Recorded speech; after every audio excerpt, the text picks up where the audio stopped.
नमस्कार, मैं सचिन मोतला सतयुग टीवी में आपका बहुत बहुत स्वागत करता हूं। आप सभी जो प्रोग्राम देख रहे हैं, आज सतयुग की ये जो टीम है ये ग्रेटर नोएडा के एक गांव अट्टा गुजरान में एक प्रोग्राम करने के लिए आई हुई है। और यहाँ पर हम आपको बता दें कि एक बड़ा ही सुंदर प्रोग्राम पहले से ही चल रहा है। यहाँ पर गलगोटिया यूनिवर्सिटी है, यहाँ से डॉक्टर्स की कुछ टीम है जो अपने एक एनएसएस के प्रोग्राम को, उनकी जो स्कीम है एनएसएस, उसको कवर करने के लिए और यहाँ पे लोगों का हेल्थ चेकअप करने के लिए यहाँ पर गांव में आई हुई है। तो यहाँ पे बड़े अच्छे डॉक्टर्स आए हुए हैं। उन सभी के साथ में आज सतयुग की ये टीम है जो वार्तालाप कर रही है और कैसे जो डॉक्टर्स की टीम है इतना अच्छा प्रोग्राम यहाँ पे ऑर्गेनाइज कर रही है, उसके बारे में भी हम आप लोगों को जानकारी देंगे। तो अब आगे हम आपको यहाँ पे क्या और किस तरह से चल रहा है उसको दिखाते हैं। तो यहाँ पर जैसे डॉक्टर्स की टीम आई हुई है, तो सबसे पहले यहाँ पे जो कोऑर्डिनेटर हैं जो गलगोटिया यूनिवर्सिटी से आए हुए हैं वो है मिस्टर अनिकेत जी। तो अनिकेत जी के पास में हम चलते हैं। अनिकेत जी, यहाँ पे किस तरह का कैंप लग रहा है और उसमें क्या किस तरह का हेल्थ चेकअप चल रहे हैं उसके बारे में उनसे जानकारी लेते हैं। तो आगे की जो बातें हैं वो अनिकेत जी के साथ में करते हैं। जी अनिकेत जी, आप एक बार। सभी को मेरा नमस्कार। पहले तो मैं ये बताना चाहूंगा कि एनएसएस बेसिकली होता क्या है। एनएसएस एक ऐसी संस्था या ऑर्गेनाइजेशन है जो भारत सरकार द्वारा चलाई जाती है। ये जैसे एनसीसी चलाई गई थी उसी के तर्ज पे एनएसएस को भी रखा गया। इसमें जो सरकारी योजनाएं होती है, अब जो कि बच्चों को बताया जाता है, जैसे कि गलगोटिया यूनिवर्सिटी से हम लोग यहाँ पर आए हुए हैं, तो गलगोटिया यूनिवर्सिटी में 10 यूनिट है। 10 यूनिट में हम 50 बच्चों को देते हैं, जो 50 बच्चे हर एक गांव में जाते हैं। गांव की जो समस्याएं होती है उनको सुनते हैं, वहां पे सर्वे करते हैं, अवेयरनेस प्रोग्राम रन करते हैं। तो जैसे कि मैं अपने आज के इवेंट के बारे में बताना चाहूंगा आप सभी को। हमने एक मेडिकल कैंप ऑर्गेनाइज करवाया था, जो कि अभी से थोड़ी देर पहले उसका समापन किया है। उस कैंप में पहले तो हमने सर्वे किया, गांव में जाके लोगों को समझाया। Government ministry of youth and welfare, जिसके अभी फिलहाल जो मिनिस्टर है वह मनसुख लाल मंडाविया, तो उनके तरफ से हमें 2 चीजें आई थी जो कि हमें अवेयर करनी थी गांव में। एक तो हो गया ट्यूबरक्लोसिस, दूसरा था विकसित भारत। इन पे हमने पहले तो सर्वे जिस दिन नहीं मिलती, यहाँ पर ज्यादातर लोगों में ये अवेयरनेस नहीं होती कि हमें कौन सी दवाई कब खानी चाहिए और कौन सी दवाई कब नहीं खानी चाहिए। और सबसे मेन जो होती है वो होती है औरतों में सबसे मेन दिक्कत आती है। क्योंकि आज भी हमने यहाँ पर गांव में कई केसेस ऐसे भी देखे हैं जहां पर लोग आके ये कहते हैं कि हमें इसमें दर्द हो रहा है। और बहुत कॉमन चीज हम सुनने को मिला, हमें लोग भी आज ये बता रहे थे कि हमारे किडनी में, हम सुनते हैं कि किडनी फेलियर हो गया है। तो हमें ऐसा क्यों हो रहा है? हम तो कोई गलत आदतें नहीं पालते, फिर ऐसा क्यों हो रहा है? तो उन्हें ये समझाने के लिए हमें समझाना पड़ा कि आप जो दवाइयां खाते हैं, ज्यादातर लोग जो दवाइयां खाते हैं उसका जो मेटाबॉलिज्म होता है वो किडनी से होता है। तो ज्यादातर अगर दवाई आप यूज कीजिएगा तो उसमें एसिड होता है। तो उसका एक चीज कॉमन गांव में अब देखने को मिल रही है। यहाँ किसान है, किसानों की सबसे ज्यादा जो दिक्कतें आती है वो आते हैं घुटनों का दर्द। ठीक है, घुटनों के दर्द के लिए वो बहुत परेशान रहते हैं। और आज हमने बहुत ऐसे केसेस देखे हैं, बहुत हमारे यहाँ जो बच्चे आए थे उन्होंने ऐसे केसेस देखे हैं कि घुटनों के दर्द के थे, और वो ये कह रहे थे कि भैया हमें तो कोई बताता ही नहीं है कि हमें करना क्या है, क्योंकि यहाँ आसपास जो मेडिकल सुविधा है वो पर्याप्त नहीं है। उनका हमसे मानना ये था कि आप लोग आए हो तो हमें कुछ अवेयर करके जाओगे मेडिकल हेल्थ सुविधाओं को लेकर। जैसे आयुष्मान भारत योजना जो कि भारत सरकार ने दी है, जिसके तहत लोगों का मुफ्त इलाज होगा, उसके बारे में भी आज मेडिकल हेल्थ कैंप में हमने लोगों को समझाया था। और ज्यादातर हमारा मेन फोकस ये था कि उनको, ठीक है, फिर वो फिजियोथेरेपी, सबसे मेन आजकल के टाइम में जो अभी ट्रेंड में चल रहा है फिजियोथेरेपी चल रही है। लेकिन लोगों को ये पता नहीं होता कि ऑपरेशन के बाद डॉक्टर उन्हें ये सजेस्ट करते हैं कि आप फिजियोथेरेपी करवाएं, वरना आपका हार्ट ढंग तरीके से मूव नहीं करेगा। ये भी अवेयरनेस देने का काम हमने किया। यहां पर हमने सबसे मेन जो हमारा मुद्दा था यही था कि लोगों को अच्छे तरीके से ये समझाना कि मेडिकल हेल्थ सुविधाएं आपके लिए अवेलेबल हैं, बस आपको उनकी ना मतलब जो आपके लिए मुमकिन है। जैसे अब दनकौर में हॉस्पिटल्स है, गलगोटिया है, बहुत जगह ऐसे हैं जहां आप अपना मुफ्त इलाज करवा सकते हैं। गलगोटिया ओपीडी जो हमारी फिजियोथेरेपी ओपीडी है, वहां पर आपका मात्र 20 रुपए में आपकी फिजियोथेरेपी होती है। लेकिन लोगों को यह भी नहीं पता था। इस माध्यम से आते हैं, सड़कों की दिक्कतें हैं, टूटी सड़कें हैं जहां पर पानी भर जाता है। पानी भरने के कारण उनको कई ऐसी बीमारियां होती है, लोग उसका भी इलाज नहीं करवा पाते। वो कहते हैं हम कहां जाए, हम तो ये स्टोर से दवाई ले रहे हैं। ठीक है, तो ये हमारा मेन मुद्दा था आज के लिए। धन्यवाद।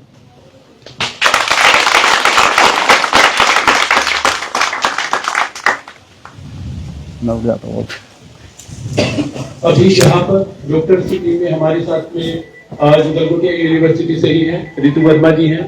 उनके पास भी हम जाएंगे और कैसे किस तरह से इंस्टीट्यूट की इतनी अच्छी एक्टिविटीज चल रही है। कैंप ऑर्गेनाइज किया गया है और इस कैंप का जो मेन मकसद है वो ये है कि बच्चों के अंदर मोरल वैल्यूज को हम इंटरप्रेट कर सकें।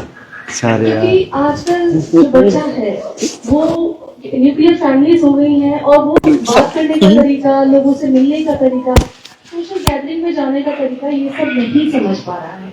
तो आज ये जरूरत है कि हम उसे उसकी नैतिक चीजों से जोड़ें, उसको वो वैल्यू सिखाएं और उसको बताएं कि किससे किस तरीके से बात करनी है, कैसे सोशल गैदरिंग में जाते हैं, गांव की लाइफ कैसी होती है। तो मुझे उपचार किया जा सकता है, कैसे उन्हें अवेयर कराया जा सकता है। बेसिकली आज जो जरूरत है, ट्रीटमेंट से भी ज्यादा जरूरत अवेयरनेस की है। ट्रीटमेंट तो वो तब कराएंगे जब उनको अपनी प्रॉब्लम्स के बारे में जानकारी होगी। और मुझे ये बताते हुए भी बहुत अच्छा लग रहा है कि हमारे बच्चों ने इस कैंप में बहुत अच्छे से पार्टिसिपेट किया है और आशा करती हूँ कि आज का जो अभी सेशन होने वाला है सेल्फ रियलाइजेशन, तो हम बता दें कि हमारे बीच में डॉक्टर IAS बंसल जी हैं और ये अध्यात्म के सदगुरु भी हैं और ऑल ओवर इंडिया में ये काम कर रहे हैं डिप्रेशन को लेके कि डिप्रेशन क्यों आ जाते हैं, एंजाइटी क्यों हो जाती है और लोग क्यों इस स्थिति में आ जाते हैं कि सुसाइड अटेम्प्ट्स कर लेते हैं। तो कैसे उससे आप क्योर हो सकते हैं, उसी के बारे में सदगुरु जी हमें जानकारी देंगे। और ये जितने भी, तो अभी मैं ज्यादा आप लोगों का वक्त न लेते हुए सदगुरु जी से बोलता हूं कि वो आप लोगों का मार्गदर्शन करें।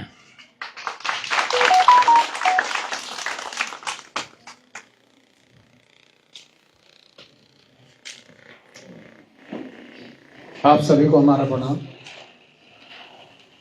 और आपके इस कैंप को देख करके बड़ी खुशी हुई कि आप इतना अच्छा कार्य कर रहे हैं समाज के लिए, देश के लिए और सबसे में हर इंसान के काम आओ, ये मेरी इच्छा थी। और देखा ये गया कि सभी लोग बहुत सीनियर होते हैं, ऑफिसर होते हैं, IPS होते हैं, IAS होते हैं, सीनियर डॉक्टर होते हैं, अपनी अपनी फील्ड के मास्टर होते हैं, PhD किए होते हैं। लेकिन एक समय ऐसा आता है जहां जाकर के आदमी अपनी डिग्री को या जो भी उसकी पोस्ट है उसको एक तरफ छुपा देता है। उसमें मुझे कॉल किया गया था, तो मैं तिहाड़ जेल में प्रोग्राम दे रहा था, वहां उससे मुलाकात हुई जो वहां के सबसे बड़े महंत थे और उन्होंने हमको बुला लिया। तो जब हम वहां गए तो उन्होंने कहा कि ये IG बैठे हुए सामने। तो मैंने कहा पहले मिल लो। उन्होंने कहा नहीं। मैं क्यों? कि वेट करने दो। तो कम से कम 10-15 टैबलेट डेली चलती थी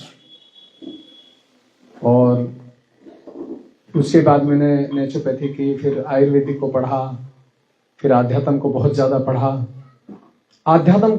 पढ़ा। क्योंकि उसमें हर आदमी, कोई भी, कल भी हमने यहाँ प्रोग्राम लिया था, आए थे और 2-4-5 आपके स्टाफ की बिटिया मिली थी, उनसे बातचीत हुई। उन्होंने कहा, तो हमने एयरपोर्ट से उतर के, ये बॉडी जो टिश्यू पेपर जैसा काम करते, सेल्फ रियलाइजेशन के बाद आपको शायद एक्सरे की जरूरत नहीं पड़ेगी, आपकी बॉडी बता देगी कि इसको क्या प्रॉब्लम है। तो वहां उतरते ही मुझको प्रॉब्लम आई। मैंने वहां गया तो कोई भी हिंदू नहीं था, साड़ी वगैरह बांधी हुई थी। मैंने कॉलेज में प्रोग्राम दे दिया अचानक और किसी ने मुझको रिसीव नहीं किया। वहां के जो कलेक्टर थे उन्होंने भी मना कर दिया कि हम यहाँ से वापस नहीं जाएंगे। तो मैंने कहा अच्छा कोई बात नहीं, लेकिन वो फुल कॉन्फिडेंस है क्योंकि जिसको मैं मर्ज को ठीक करूंगा हफ्ते में तो वो मुझे रिसीव जरूर करेगा। तो वहाँ होटल भी नहीं था, मैं किसी दोस्त के यहाँ एक रूम में ठहरा था और वहां पे हमने प्रोग्राम दिया। तो मैंने चैलेंज कर दिया, पाइल्स की बीमारी जिसको है मैं उसको कैंडल से ठीक करता हूँ। तो डायरेक्टर असलम जो थे वो बड़े कुछ गुस्से में भी थे, थोड़ा सा कैंडलिंग और एक अर्थ मैनेजमेंट, नेचुरोपैथी में तो नेचर को ही ले रहे हैं ना, इस्तेमाल कर रहे हैं। तो मैं उससे 3-4 दिन उनको किया तो 70% उनको बेनिफिट हो गया। फिर मैंने कहा अब मैं नहीं मिलूंगा। एक एक करके आते थे तो मैं एक आदमी से फिर मिलता नहीं। मैंने कहा जब 100 आदमी होंगे, 50 या 200 होंगे, तब मैं बात करूंगा, क्योंकि मुझे एक पेशेंट और 1 लाख और 1,000 बराबर लगता है। लेकिन मैं इसे बता दूंगा प्रैक्टिकल पॉजिटिव कौन ज्यादा है, क्योंकि ये फेस बोलता है, उसको नवाज नहीं देखनी पड़ती है। तो ये जो सेल्फलाइजेशन है बहुत ऊंची चीज है। ये संसार का कोई भी इंसान 1 करोड़ में नहीं दे सकता एक आदमी को, क्योंकि मैंने इस पे बहुत रिसर्च किया और पूरा इंडिया क्या पूरे वर्ल्ड में अभी भी मैंने डाला हुआ क्वेश्चन आंसर। लेकिन वर्ल्ड का एक इंसान आश्रम भी है और मैं वहां कोई चार्ज नहीं लेता। कोई भी दुनिया का इंसान आए, फ्री रहना है, फ्री खाना है, कोई भी आ सकता है वहां। और जो लेडीज आते हैं लेडीज का रूम अलग है और जेंट्स का अलग है। और अकेले लेडीज को हम रिसीव नहीं करते हैं। बिटिया के साथ उसकी मम्मी आए, बेटा है तो उसके फादर या उसका भाई कोई साथ हो तब, वरना नहीं। ड्रिंक वहां कोई नहीं करता, स्मोकिंग कोई नहीं करता। और हम स्मोकिंग को छुड़ा, मैं ज्यादा नहीं लूंगा एंजाइटी। और उन्होंने बताया भैया आपने 3 पॉइंट लिखे, मैं इसी पे रिसर्च कर चुका हूं। स्वच्छता अभियान, अगर स्वच्छता इंसान की हो जाए, स्वच्छ हो जाए इंसान, तो उसको प्रदूषण असर ही नहीं करेगा, कोई वायरस लग नहीं सकता। ये मेरा चैलेंज है। संसार का कोई भी इंसान, पर्टिकुलर इंडिया नहीं कह रहा हूं, क्योंकि मैं विश्व के लिए कार्य कर रहा हूं। और यातायात पुलिस की सहायता से, अभी मैं गुवाहाटी में था तो वहां एक एमएस डॉक्टर था, एक एमबीबीएस थे, और दोनों है ऐसे केस में जिनमें वो शायद जमानत नहीं हो। तो जब मैं एड्रेस कर रहा था तो वो, मैं क्राइम पे बोलता हूं या मैं मेडिकल पे बोलूंगा और स्ट्रेस पे भी दे दूंगा। स्ट्रेस कोई बीमारी नहीं है, स्ट्रेस एक हफ्ते में खत्म हो जाता है, क्योंकि मैं खुद हर फन से निकला हूं, हर बीमारी से निकला हूं। कोई ऐसी बीमारी नहीं जो, लेकिन मैं भी तभी बताऊंगा जब आप इंटरेस्टेड होंगे, क्योंकि मेरे पास कान में कुछ आवाज आई कि बच्चे जो है वो ज्यादा एक सुख पकाए ना हो जाए।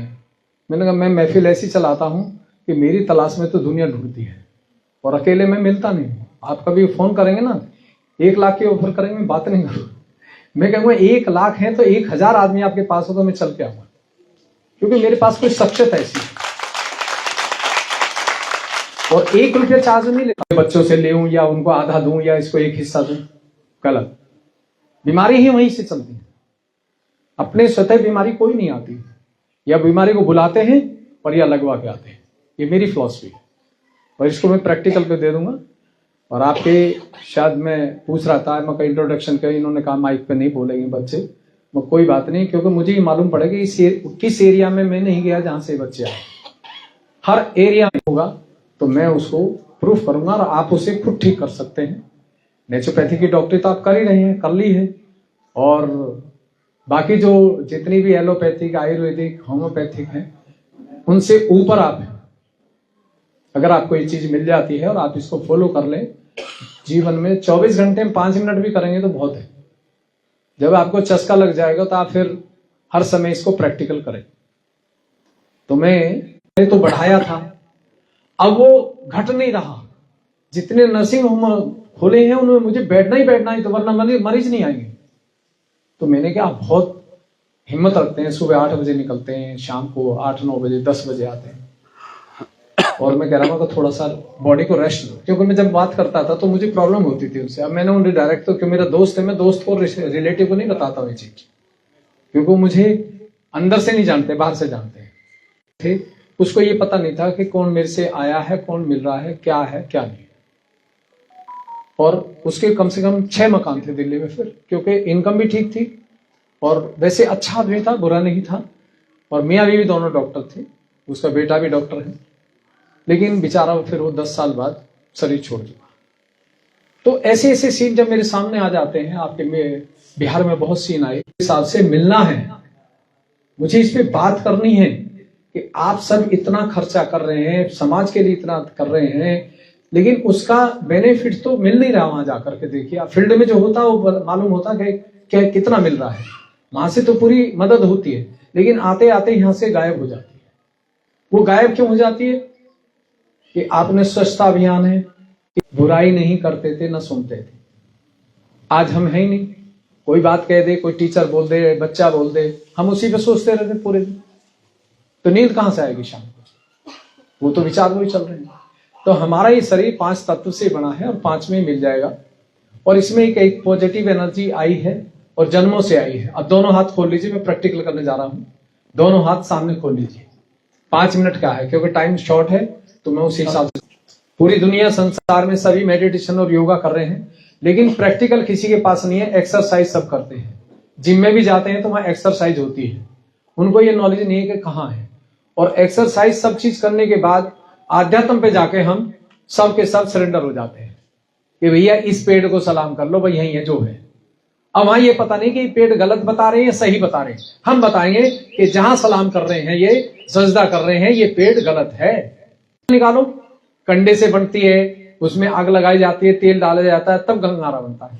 तो ये प्रैक्टिकल, ये साइंस है। तो ऐसे ही जो पॉजिटिव एनर्जी साइंस है, साइंटिफिक है। तो इसमें बॉडी के अंदर सब है। तो 3 ही हमारे अंदर सिस्टम होते हैं। अगर 3 सिस्टम में 2 सिस्टम ठीक हो जाए तो तीसरा फिर चालू हो जाएगा। और तीसरे से आप किसी भी तकलीफ हो, किसी भी फील्ड में हो, वो कंपटीशन में टॉप करेगा। और अगर ये नाड़ी स्टार्ट नहीं है और वो लेफ्ट राइट से ही पढ़ाई कर रहा है, तो वो कंपटीशन में भी 1 या 2 नंबर से गिर जाता है। और उसको टैलेंटेड होता है वो, ये नहीं है कि उसको नॉलेज नहीं है, पढ़ा है, मेहनत की है, लेकिन कंपटीशन के टाइम पे 1 या 2 नंबर है। तो मेरे पास बहुत क्वेश्चन आते हैं ऐसे। तो वो क्यों रह जाता है? जाने कि हमने इसको स्वीकार ही नहीं किया। अगर हम स्वीकार कर लेते तो सब ठीक हो जाता। तो हम अब अपने सिस्टम को खुद ठीक करेंगे और आज के बाद किसी भी प्रॉब्लम को आप खुद ठीक कर सकते हैं। चाहे मदर फादर को कोई प्रॉब्लम है, भाई को है, किसी रिश्तेदार को, चाहे कैंसर तक क्यों है, कैंसर को भी आप चैलेंज पे ठीक कर सकते हैं। और वो मैं आप बताने जा रहा हूं। ये जो दोनों हाथ हमने, सारे लोग कहते हैं प्रारब्ध, किसी को नहीं पता प्रारब्ध क्या है, और प्रारब्ध है या नहीं है ये भी नहीं पता है। बस रट्टा लगाया हुआ है। प्रारब्ध का है जो हमें एक्सीडेंट हुआ है, दुर्घटना हुई है, या कोई शरीर में बीमारी आ गई, भाई ये प्रारब्ध के भोग भोग रहे हैं। प्रारब्ध कुछ नहीं है। प्रारब्ध जो है ये पृथ्वी तत्व से ठीक होता है। जो भी हमारी डिप्रेशन, मेरे पास में नीली लाल बत्ती बैठती है, जब जरा मैं घंटे 1.5 घंटे का लेता हूं सेशन मजबूत, और उस समय कोई बोलता नहीं है, क्योंकि मेरे क्वेश्चन ही ऐसे होते हैं। मैं आपसे तो कोई डाल ही नहीं रहा, आप तो बच्चे हैं, छोटे, अभी स्टार्टिंग है। वो तो मैं बड़े ज्ञानी को लिखता हूं जब सीनियर पोस्ट पे होते हैं। 2-3 मिनट ही है। तो हमारी ये जो लेफ्ट साइड की है, इसका जो लेफ्ट साइड है हमारी, ये जो सिंपैथिक पैरा सिस्टम लेफ्ट है, इसका इलाज कोशिश तो हम सब करते हैं, हरपैथी से करते हैं। जैसे आप जो चक्रों के बारे में बताएंगे ना इनको, तो 2-3 मिनट के बाद इनकी वहां से बस जाती है। जैसे कोई नोएडा जाता है, कोई कहाँ। बताने की जरूरत है? हाँ जी, क्या बताने ठीक की? है। कुछ रहने दें। वो टाइम होगा तब। जी ठीक है। तो ये जो लेफ्ट साइड है, ये हमारी ठंडी नाड़ी है और ये गर्म होती है, सूर्य नाड़ी। अब या तो लेफ्ट साइड की ज्यादा हो जाए तो हमें थोड़ी देर मन लगता है, फिर उठ के चल देता है। तो वो बच्चे के अंदर जो है हमारा sympathetic para system right side है। अगर मदर फादर का वीक है तो बच्चे का भी वीक है। बच्चा अपने आप कोई पेशेंट नहीं है, ये मेरा चैलेंज है। बच्चा ले रहा है मदर फादर से, परिवार से लेके चल रहा है। अगर परिवार बिल्कुल फिट हो तो बच्चे को कोई प्रॉब्लम है ही नहीं। तो इसको हम आकाश तत्व से करते हैं, इसका इस। तो दाएं हाथ जो है सामने होगा तो बायां आकाश की तरफ होगा, और बायां सामने। एनर्जी की एक ही पहचान, नीचे रख लें आराम से। एक ही एनर्जी की पहचान है, या तो हॉट आएगी या कूल आएगी। अगर कूल है तो पॉजिटिव है, अगर हॉट है तो निगेटिव है। इसका मतलब कोई एनर्जी निगेटिव बॉडी में बन रही है, वो शो हो गया आपको। तो ये बायां हाथ सामने करके और दायां धरती की तरफ डाउन कर देंगे। कुर्सी से भी डाउन कर दीजिए, अपने आप ले लेंगे। ये टिश्यू पेपर का काम कर रहे हैं, कुर्सी भी और आकाश दोनों। टिश्यू जैसे जहां डाल दोगे टिश्यू बंद करके, चित्त तालु पे रहेगा या आकाश में रहेगा, बीच में कहीं नहीं। और यहां पे आंख बंद करके दिल से कहेंगे कि हे परमपिता परमात्मा या खुदा, जो आपका साकार रूप पृथ्वी तत्व है, उसमें हमारे बाएं तरफ के जितने भी दोष हैं, अशुद्ध इच्छाएं हैं, किसी भी तरह का, और हर रोग को अपनी पॉजिटिव एनर्जी से परख सके।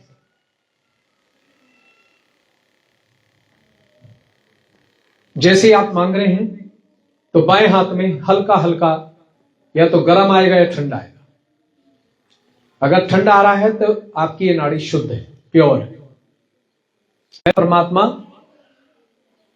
या खुदा जो आपका निराकार रूप आकाश तत्व है, जो हमेशा सनातन रहता है, एक जैसा रहता है पूरी दुनिया में, उससे हमारे दाएं भाग को शुद्ध कर दीजिए। हमारे दाएं तरफ की जो भी प्रॉब्लम है, किसी पूरे हृदय से मांगे।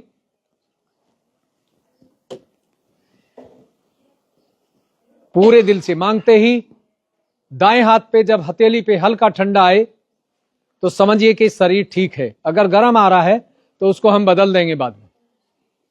गर्म गलत है और जो ठंडा है ये ठीक है। की अनुभूति दीजिए, हमें वो आशीर्वाद दीजिए जो गणेश जी को दिया था, हुसैन को दिया था, रविदास जी को दिया था, जो हनुमान जी को मिला था, जिससे हमारा स्वास्थ्य अच्छा रहे। एक पे ठंडा और एक पे गर्म है। अब दोनों हाथ आकाश की तरफ ले जाइए और ऊपर देखते हुए एक सवाल पूछिए कि हे परमपिता परमात्मा, क्या यही ब्रह्म शक्ति है जो पूरे संसार के हर कार्यों को करती है? क्या यही के सत्य है और घटता है तो ये झूठ है? सच को और झूठ को आत्मा से जान सकते हैं, दिमाग से नहीं। दोनों हाथ नीचे कर ली और फिर देखिए, अपने हाथ पे देखिए, आपको ही फीलिंग होगी। अगर दोनों पे ठंडा है तो शरीर स्वस्थ है, अगर एक में गर्म और एक में ठंडा आ रहा है तो शरीर में कोई परेशानी। बदलूंगा, अभी नहीं जा रहा।